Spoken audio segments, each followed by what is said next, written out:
అష్షూరు రాజు అంటాడు, అసలు నా చేతిలో నుంచి నిన్ను విడిపించగలిగిన వాడు ఎవడైనా ఉన్నాడా అని అంటూ రంకెలేసాడు. మీ దేవుడిని చూసి మీరు మోసపోవద్దు. వాళ్ళు వీళ్ళు ఇట్టే అంటారు, దేవుడి పేరు చెబుతారు, దేవుడి పేరును మీరు మోసపోవద్దు.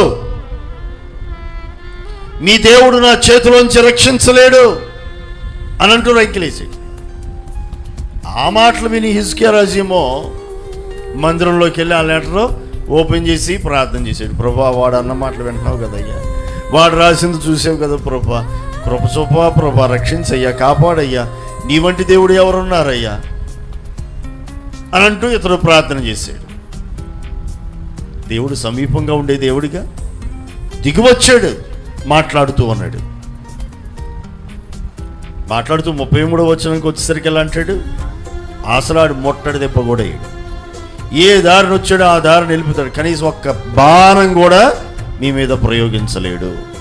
అతని వల్ల కాదు, నువ్వు ధైర్యంగా ఉండు అని అంటూ దేవుడు ధైర్యపరిచాడు. అంతేగాక ధైర్యపరచడం మాత్రమే కాక ఒక సూచన కూడా ఇచ్చాడు.